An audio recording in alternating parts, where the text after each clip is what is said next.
I still remember the last words my father ever threw at me. Words sharp enough to split a soul in two. It was the day I came back home for his funeral, and even though he was gone, his voice echoed in my head like he was standing right behind me. "You just showed up to shame this house with that kid of yours." Back then, I finally had the backbone to say what I'd kept buried for 20 long years.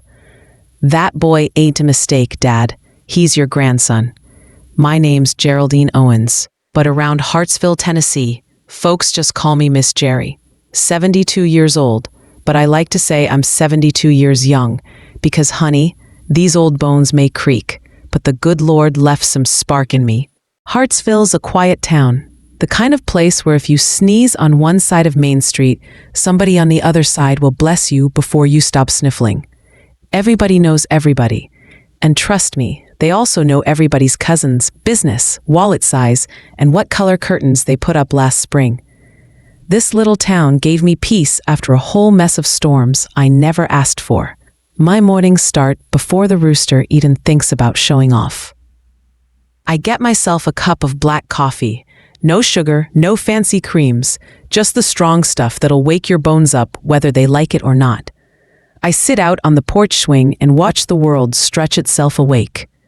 My herb garden, lavender, mint, rosemary, all sways in the breeze like it's humming along with me. Aunt Darlene taught me everything I know about healing plants, bless her heart. My son Matthew, God love him, is 61 now. He lives up in Nashville with his whole crew, grandbabies, great-grandbabies, you name it. They visit once a month and turn my quiet little house into a full-blown circus. My tiniest great-granddaughter Harper always climbs onto my lap and says, "Gigi, tell me one of your real stories, not the sweet ones, the real ones." But this story? This one ain't for little ears. This one's for folks who've lived, lost, and learned the hard way. This one's the truth I've carried for 6 decades, the truth I never had the courage to tell out loud. Before we dive in, sweetheart, do me a solid. Hit that like button and subscribe to Grandmother's Porch Tales. It helps this old lady's stories reach more hearts out there. And tell me in the comments, where are you watching from? You sipping morning coffee, eating lunch, or winding down for the night? All right now, let's walk back in time, to the moment everything in my world flipped upside down. Because the day the darkness first stepped into my life, I was just a kid. And trust me, my story will show you how one small moment can change everything you thought you knew about family. I was born back in 1953, right on the Tennessee-Kentucky line, in a tiny place called Crossville. The kind of town where secrets traveled faster than the school bell. Folks there could smile, sweet as pie, while hiding storms behind their eyes. Everybody acted polite, but trust me, everybody also watched everything. Our house was simple. Wooden boards, creaky floors, a wide yard full of chickens, and a little garden my mama tended like it was her second child. Mama, Dorothy, was soft-spoken. Always busy, always tired, always trying to stay one step ahead of my father's temper. My daddy, Ernest, was respected around town, owned a general store that sold everything from nails to candy sticks. People thought he was a good man because he kept his shirts ironed and his chin shaved. But inside our house, he ruled like a drill sergeant. Talking back wasn't allowed. Heck, breathing too loud wasn't allowed. Even our dog knew when Daddy's boots hit the porch, it was time to skedaddle. Mama was gentle, real gentle. She baked sweet potato pies with cinnamon that could make angels jealous. Her eyes always looked a little sad, though, like she carried a weight nobody could see. She spoke only when necessary, especially when Daddy was around. She could read danger in the way his jaw tightened or how he set down his hat. She knew all the signs. There were 3 of us kids. My older brother James, 4 years older and already practically a grown man at 13. Me, smack in the middle. And little Sally, my baby sister with braids and a giggle that could soften even the roughest days. Life back then wasn't about toys or free time. We worked. I helped Mama with chores, watched Sally, fetched water, fed chickens, swept floors. School was a luxury Daddy said girls didn't really need. When I turned 10, he yanked me out and told me to learn useful things at home. Still, childhood had its sweet pockets. The neighborhood girls and I would make dolls out of scraps, splash our feet in the creek, and catch minnows in jars. It wasn't much, but it was ours. Then came Uncle Clayton, Daddy's older brother, the man who changed everything. He rolled into town wearing city clothes, flashing money, and telling stories that made grown men crowd around him like he was some traveling legend. Folks admired him. Daddy adored him. Mama stayed quiet around him, though. Too quiet. He brought gifts, new hats for Daddy, fancy scarves for Mama, toys for the kids. And for me, a bright blue hair ribbon. The prettiest niece deserves the prettiest ribbon, he whispered as he tied it in my hair. And the way he looked at me, Lord help me, even at 11, something about that look made my stomach twist. I didn't know it then, but that was the first shadow, the first warning. But the real storm hit one warm afternoon when I was all alone. And my uncle stepped into the yard with a smile that wasn't a smile at all. And you'll see the moment everything in my childhood shattered in an instant. Uncle Clayton slid into our lives so quietly at first, you'd think he was just another helping hand. Daddy bragged about him nonstop, how Clayton knew business, how he had city smarts, how their store would finally grow into something big. And for a while, things actually did get better. The shelves were fuller. Folks from nearby farms stopped by more often, and Daddy even laughed sometimes. Laughed. Something rare enough to make the whole house freeze in confusion. But around that same time, something else started happening. Clayton kept showing up at odd hours, mornings, afternoons, even evenings, always when Daddy and James were at the store. If Mama was home, he'd stand in the kitchen talking too sweetly, bringing her little gifts she didn't want but didn't dare refuse. If I was around, he'd watch me in this way that made my skin itch. I didn't understand it, but my gut sure did. Mama noticed. Of course she did. Moms see everything, but she never said a word. Not with Daddy worshiping his brother like some hero from a radio show. Then came that November day, warm enough to feel like summer was trying to sneak back in. Mama had taken Sally to town to buy fabric. Daddy and James were at the store, unloading a shipment. I was alone, hanging laundry on the clothesline, humming, minding my business, feeling the sun on my face. That's when I heard his footsteps. "Well now," Clayton said behind me, voice low and greasy. "You're getting prettier every time I see you." I froze right where I stood. I was 11, too young to understand the world, but old enough to recognize danger when it breathed down my neck. He stepped closer. Way too close. "You ain't gotta be scared," he whispered. "Uncle Clayton just wants to talk." But his hand on my shoulder wasn't talking. His breath on my neck wasn't talking. And the way he pushed me back behind the shed sure wasn't talking. What happened next? No child should ever know. No child should ever feel. No child should ever carry. People say when something terrible happens, time slows down. For me, it didn't slow. It vanished. I felt my own voice leave me, my own strength disappear. It was like watching a nightmare from the outside, trapped in a body that wouldn't move. When it was over, I curled up on the ground, shaking so hard my teeth hurt. He straightened his shirt, like he'd just finished chopping wood. "Don't you say a word," he hissed, "or you won't make it to your next birthday." And then he walked away, calm, whistling, like nothing happened. The clothesline kept swaying in the breeze. The sun kept shining. But my childhood, it didn't survive that afternoon. And that wasn't the last time he cornered me. It was only the beginning of a nightmare that grew darker, louder, and impossible to escape. After that first afternoon, you'd think the nightmare would have ended. You'd hope a grown man would come to his senses, but monsters don't just stop. They get bolder when they think nobody's watching. And nobody was. Nobody ever suspected a thing, except Mama. Clayton always found some excuse to come by the house. "Oh, I left a hammer in the shed. Your husband said I could check the garden fence. Just stopping in to see if Dorothy needs anything." But every time he showed up, his real reason was me.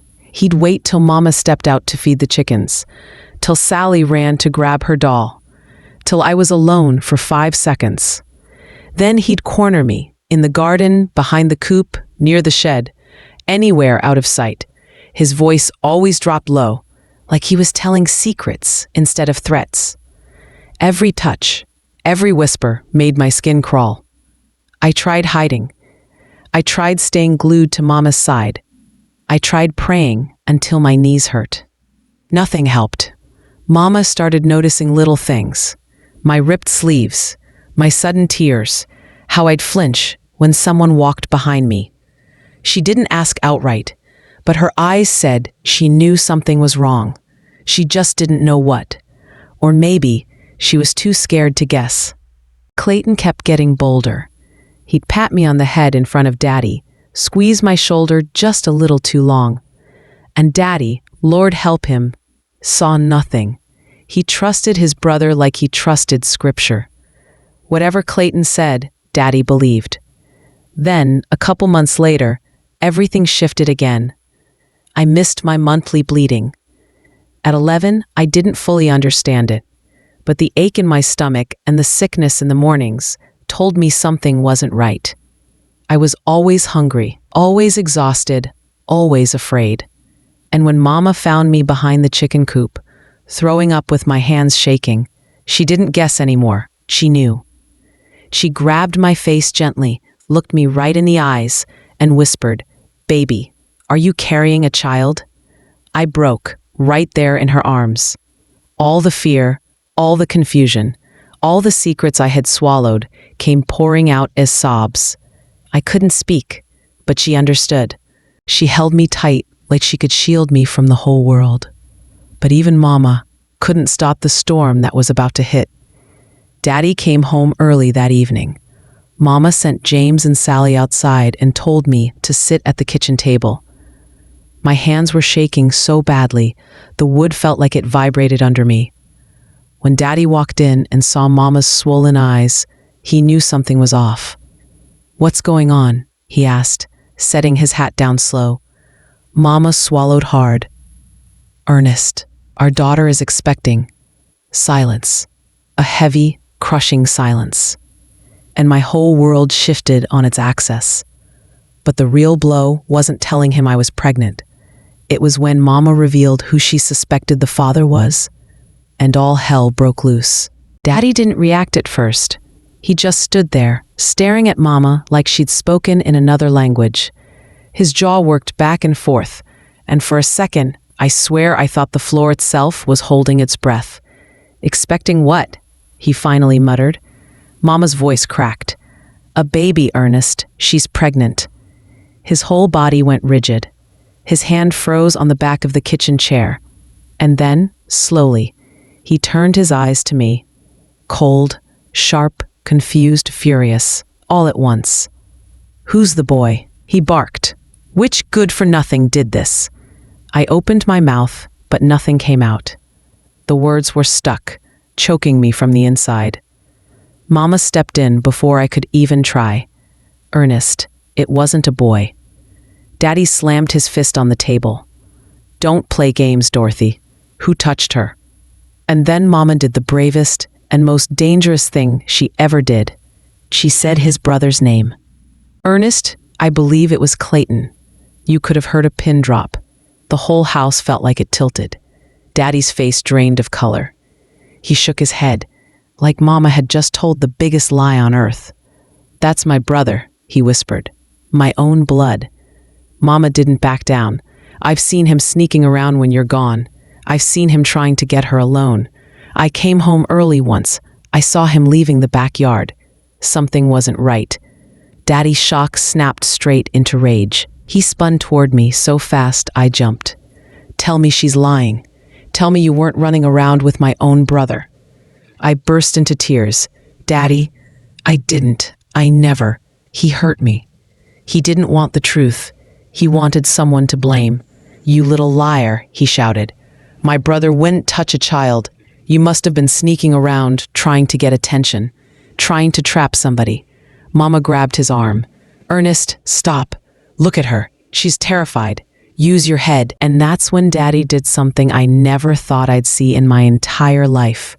He slapped Mama so hard she fell to the floor.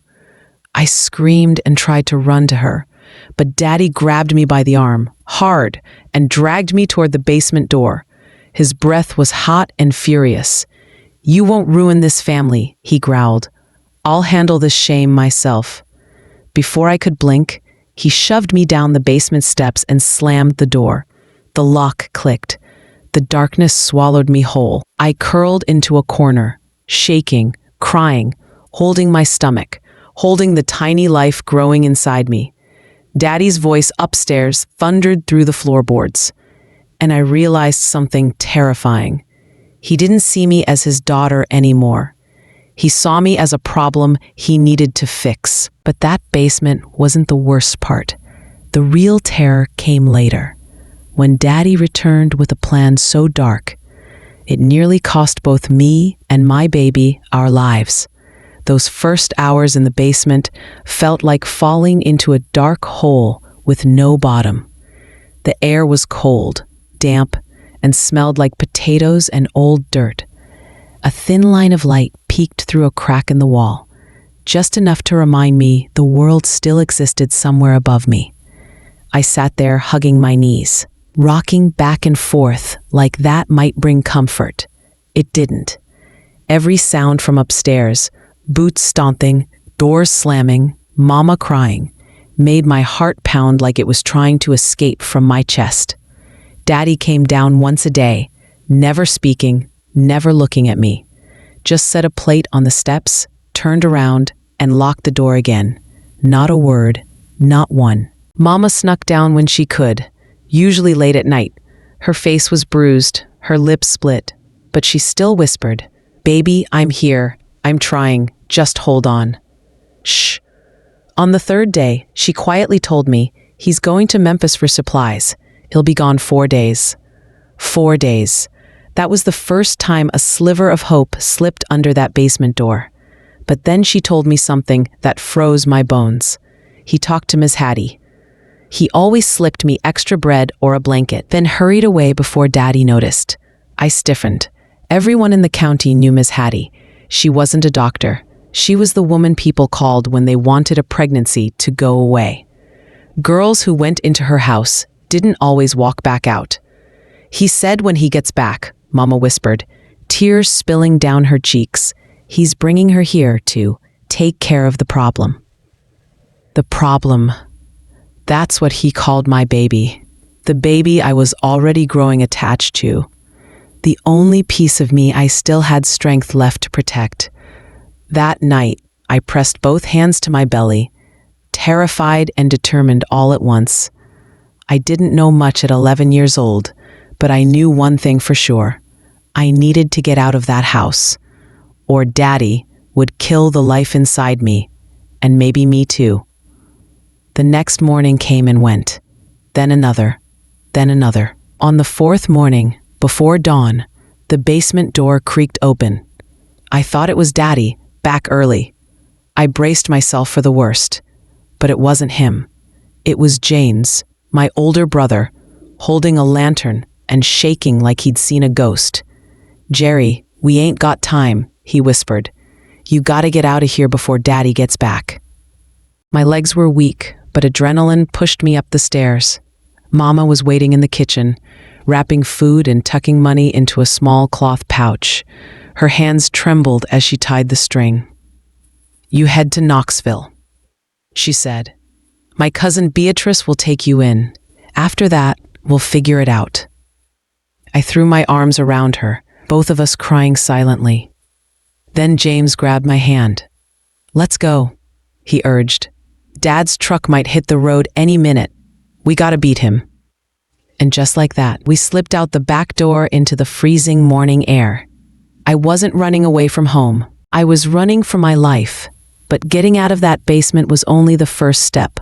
The real danger waited on the road ahead, where one wrong turn could have sent me right back into my father's hands.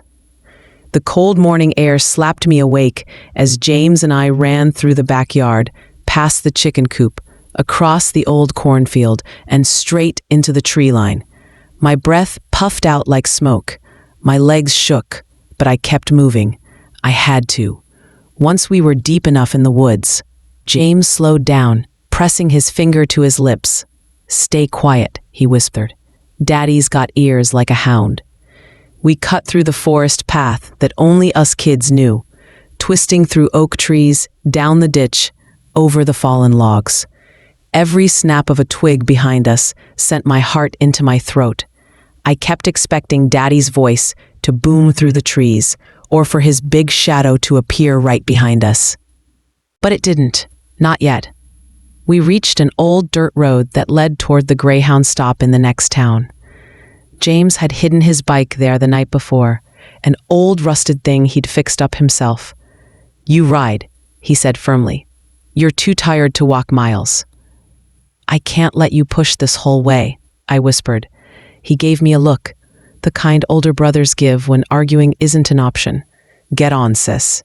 So I climbed onto the seat, holding on to the handlebars as James pushed with everything he had, his shoes slipping in the dirt. He was panting hard, but he didn't stop. Not once. "You sure about this?" I asked after a while, my voice shaking. "Daddy's gonna kill you if he finds out." He wiped sweat off his forehead. "He ain't touching you or that baby again. I don't care what he does to me." That sentence, it's burned into my memory forever. By the time we reached the bus stop, the sun was crawling its way up the sky. A couple of early travelers sat on a bench, sipping coffee from paper cups. James pulled out the money Mama had given me. "You get on that bus to Knoxville, you hear? Don't look back. Don't talk to nobody you don't trust. And when you get to Cousin Beatrice's house, lock her doors behind you." My lip quivered. "What about you?" He swallowed hard. "I'm going back home. If I'm not there, Daddy'll know I helped you. And if he knows that, he'll come after you harder." I grabbed his shirt, shaking my head. "James, no." He held my shoulders gently. "You surviving is more important." Just then, a distant engine growled down the road. James's eyes lit up with fear. "That sounds like Daddy's truck," he whispered. "You gotta get on that bus now." The Greyhound pulled in, brakes squealing. People stood, gathered their bags, climbed aboard. James pushed me toward the door. "Go." James pushed me toward the door. "Go." I stepped onto the first step, my heart breaking in a way I didn't know was possible. I looked back one last time. James gave me a small nod, one just for me. A promise. A goodbye, a sacrifice, and then the driver closed the door. As the bus pulled away, I pressed my face to the window and watched my brother get smaller and smaller, until he disappeared. I didn't know then that this would be the last time I ever saw him alive, because what happened after that bus rolled out of town would change everything I believed about family, survival, and the price of freedom. The Greyhound bus rumbled down those Tennessee back roads like it had no idea it was carrying a whole new life inside it. 2, if you counted the tiny one growing under my heart. I sat in the very back, hugging my small cloth pouch, praying Daddy wouldn't come flying around the bend in his truck. Every time the bus slowed, my stomach knotted. Every time a car passed us, I ducked my head. My hands were shaking so hard, the older woman beside me asked if I needed a doctor. "I'm okay," I whispered, though I wasn't. Not even close. Knoxville felt like another planet compared to Crossville. Tall buildings, loud streets, people rushing like they were late for something important. I stepped off that bus trembling, not from the cold, but from fear. I didn't know the city. I didn't know Cousin Beatrice's neighborhood. I didn't even know how to read street signs that well. All I had was Mama's directions written on a scrap of paper. Take the number 12 bus, get off at Maple Street, walk 2 blocks to the Blue House. I held that paper like it was the Bible itself. It took me over an hour to find the right bus stop because everything looked the same to me. Too big, too loud, too fast. When I finally climbed on the city bus, a driver gave me a quick glance, but didn't ask questions. Thank God. Maple Street was quieter. Smaller homes with chipped paint, barking dogs, laundry hanging on porches.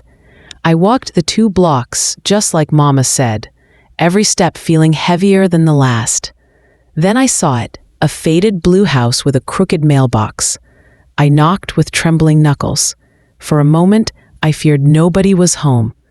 Then the door cracked open, and a short, round woman with gray streaks in her hair and a cigarette dangling from her lip stared at me. "You Dorothy's girl?" she asked. I nodded. Tears burned my eyes. She flicked the cigarette into the yard and pulled me inside so fast my head spun. "Lord have mercy, look at you, skinny as a fence post. Come on, sit down before you fall over." The warmth of her voice, her worn couch, the smell of cornbread. It was the first time in months I felt safe enough to breathe. But that peace didn't last long. Later that night, Cousin Beatrice sat beside me with a cup of tea. "Your mama called," she said quietly. "Your daddy came home early."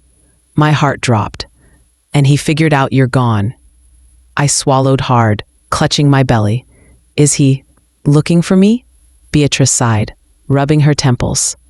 "Baby, he's out there asking questions, knocking on folks' doors, storming down back roads like a wild man. If he finds out you're here, he'll drag you straight back." My whole body trembled. "And there's something else," she added. I looked up, scared to breathe.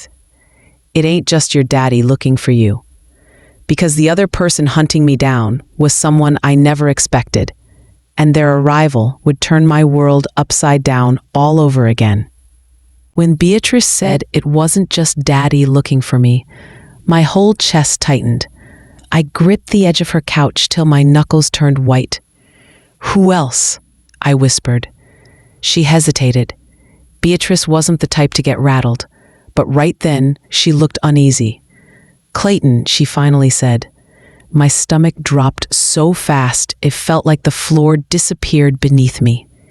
"He's been asking around too," she continued. "Came by Mama's neighbor's place, said he needed to check on family matters. But folks say he looked nervous, jumpy, like a man hiding something." I felt cold all over. If Daddy wanted to drag me home out of anger, Clayton wanted to find me out of fear. He knew the truth. He knew what he'd done. And if I told anybody, his whole world would burn down. Beatrice saw the panic on my face and grabbed my hands. "Baby girl, listen, you're safe here. I ain't letting no man step foot in this house without going through me first, you hear?" I nodded, but fear still crawled under my skin. The next morning, she took me to a free clinic behind a church in her neighborhood. One of those places that helped women quietly, no questions asked. The nurse was kind, gentle. She checked my belly, ran some tests, and told me I was about 3 months along. "Baby's heartbeat sounds strong," she said, smiling softly. "You're young, but you're healthy. You just need rest, food, and someone to keep you safe." Her words made something inside me crack. Safe. I hadn't felt safe in months. Maybe years. Beatrice did her best. She cooked for me, made sure I slept, kept the doors locked tight. But each night, I'd lie awake thinking about James, wondering what Daddy had done when he found out I was gone, wondering if Mama was okay, wondering if Clayton was lurking somewhere close. One afternoon, a neighbor kid came knocking on Beatrice's door, saying some man was walking up and down the street, asking about a young girl from Crossville. My heart nearly shot out of my chest. Beatrice marched outside and asked the boy, "What'd you look like?" He scratched his head. "Tall, kinda thin, old truck, didn't look friendly." Tall, thin, old truck. That wasn't Daddy. That was Clayton. Panic hit me so hard the room spun. "He found us," I whispered. "Oh God, he found us." Beatrice locked every window, every door, pulled the curtains shut. "He ain't getting in," she muttered. "Not while I'm breathing." But I couldn't shake the feeling that the walls were closing in. Later that evening, as the sun dipped low, a truck engine growled outside. Slow, heavy, the kind that makes your blood turn to ice. Beatrice peeked through the curtain, just an inch, then cursed under her breath. My heart dropped. "What? Who is it?" I asked, barely able to speak. She looked back at me, face pale.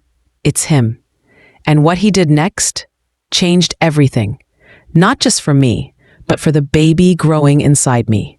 And the price that followed still haunts me to this day. Beatrice's face went ghost white as she peeked out the curtain. She didn't have to say his name. My stomach already knew. My whole body reacted before my brain could catch up. Like every inch of me remembered what he'd done. Clayton's old pickup idled outside, rattling like it might fall apart any second. I recognized the dent in the front bumper, the mud splattered across the side panels, the chipped paint on the hood. That truck was burned into my nightmares. Beatrice grabbed my arm. "Get in the back. Closet. Now." Her voice was low, steady, but her hands were shaking. I hurried into the small bedroom closet, curling up behind boxes of old linen. My breathing was loud, too loud. I covered my mouth with both hands, praying he couldn't hear the thumping of my terrified heart. Then the knocking started. Not polite, not gentle, hard, demanding, like he owned the world. Beatrice cracked open the front door, keeping the chain on. "Can I help you?"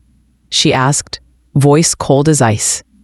Clayton leaned on the doorframe, acting like he was making a friendly house call. "Afternoon, ma'am. I'm looking for a young girl, my niece. Heard she might be staying round this neighborhood." Beatrice didn't flinch. "Ain't got no young niece here. You got the wrong house." Clayton chuckled in that fake, slimy way he used to around town. "Oh, come on now. Folks talk. I just want to make sure she's all right. Family business." Beatrice's tone sharpened. "Ain't no little girl here for you. Now get off my porch." Silence. Heavy, dangerous silence. And Clayton sighed, long and slow.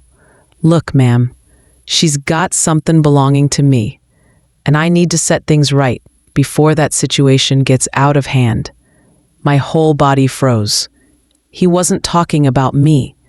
He was talking about the baby. Beatrice must have caught it too, because her voice grew even fiercer. "You ain't setting foot in this house. Don't make me call the law." Clayton's tone flipped, sweet to venom in a heartbeat. "You think the sheriff's gonna help you?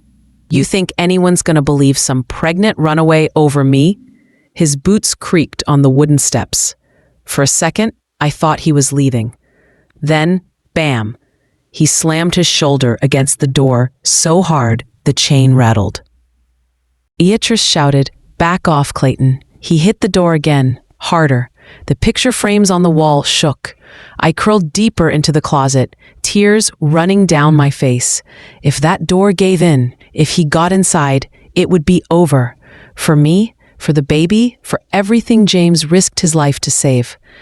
Beatrice yelled again, "I got a shotgun, don't test me." That stopped him. The porch went silent for a long moment, too long. Then I heard his boots moving away, slow at first, then faster. The truck engine roared to life and peeled down the street. Beatrice opened the closet, breathless. "Baby, he ain't giving up. He's gonna be back. And next time, he might not come alone." She pulled me into her arms as I sobbed into her shoulder. I knew she was right. Clayton wasn't running scared. He was regrouping, and the next move he made would change the rest of my life. Because the danger didn't end when he drove away. What came next forced us to make a choice no child should ever face: stay and risk death, or disappear forever. After Clayton peeled off down the street, the house fell into a thick, heavy silence. My heartbeat was still pounding in my ears, and Beatrice was pacing the living room like a lion trapped in a cage. Every few seconds she'd peek through the blinds, muttering, "That man's trouble, pure trouble." I sat on the edge of the couch, rubbing my belly in slow circles, trying to calm myself and the tiny life inside me. "What do we do now?" I whispered. Beatrice stopped pacing and looked at me with a seriousness I'd never seen in her eyes before. "We can't stay here, sugar. Not after today. If he found this neighborhood, he'll find this house next. And he ain't walking away easy next time." Fear crept up my spine. "Where can we go?" She chewed her bottom lip, thinking hard. "I got a friend, Miss Lorraine, lives way out in the hills near Johnson City. Ain't nobody finds her place unless she wants him to. She helps girls like you who've been through hell." My throat tightened. "Is she safe?" "As safe as you're going to get," Beatrice said. "But we gotta move before the sun's up tomorrow. He'll be out looking again.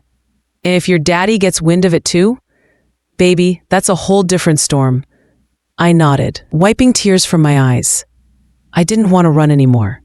I didn't want to hide. I wanted one single day where I could breathe without looking over my shoulder.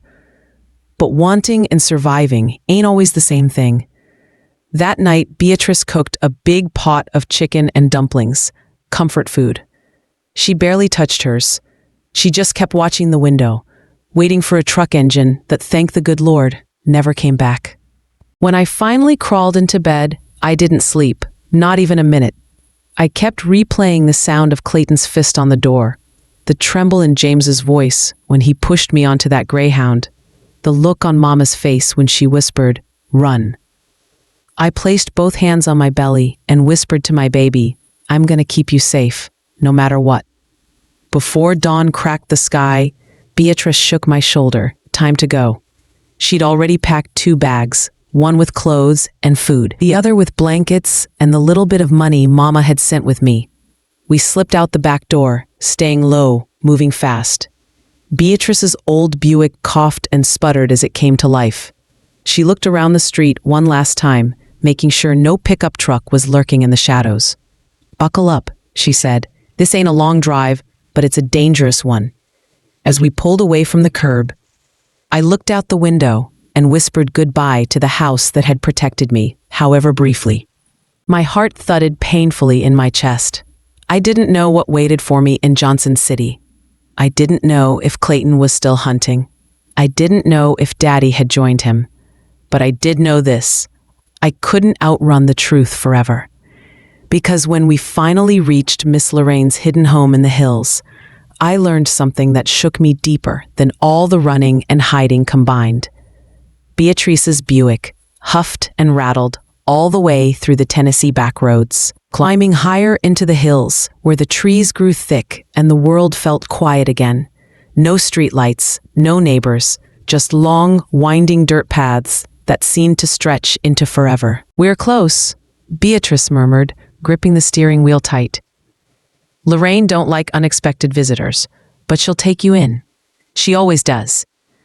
The deeper we drove into the hills, the safer I felt, and the more terrified I became.